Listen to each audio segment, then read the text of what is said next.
And next we have Mike.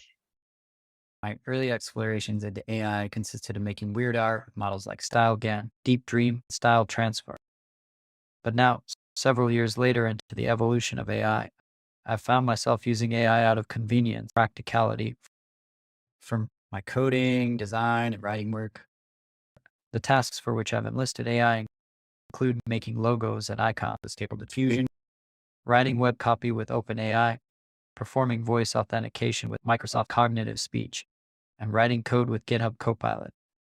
This presentation, as you likely by now have noticed, is not actually a video of me, but a deepfake using voice generated from the scripts overdub and video using the software deepfakes. So machine learning has gone from niche use cases to being something that people will use almost unwittingly to make work faster and easier. Alongside creative AI, I have a keen interest in sustainability. And as far as matches go, AI and the environment might seem to be a pair of star-crossed lovers. Training an AI model, for example, can be extremely energy intensive. GPT-3, the model on which many of these services are listed above were based, required an estimated 85,000 kilograms of CO2. It would take 100 acres of forest an entire year to sequester that much carbon. So the carbon footprint of AI since 2010 has been exponential, with computation costs doubling every few months, and is expected to grow at a rate of 44% per year through 2025.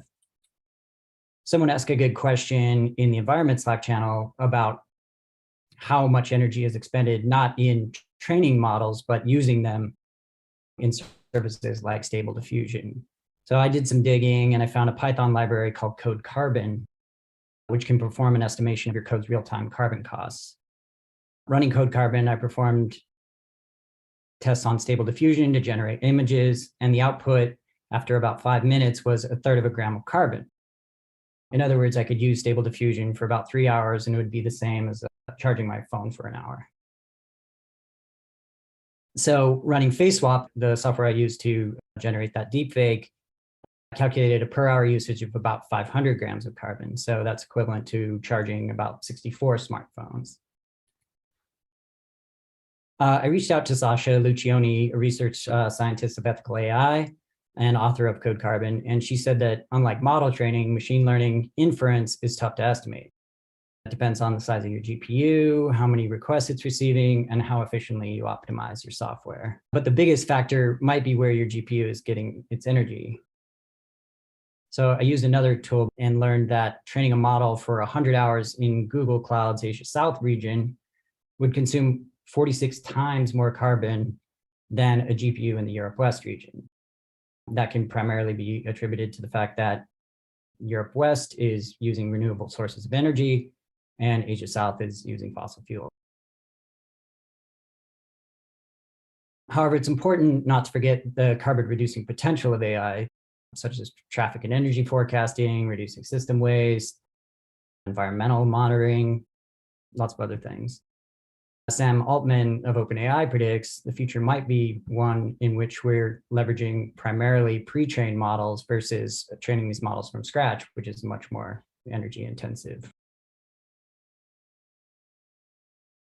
At the Google Cloud Next event this week, one of their top predictions for 2025 was that 3 out of 4 developers would lead with sustainability as their primary development principle.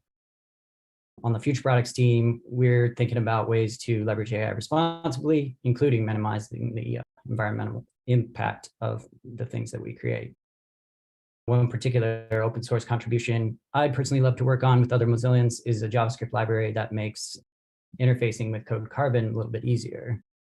But I'm curious what else we could be building. How can we make sure we're building sustainably? If you have knowledge and ideas about the intersection of AI, open source, and sustainability, please get in touch. Thanks. Thank you, Mike. That was interesting. I appreciate that. And next up, we have Becca.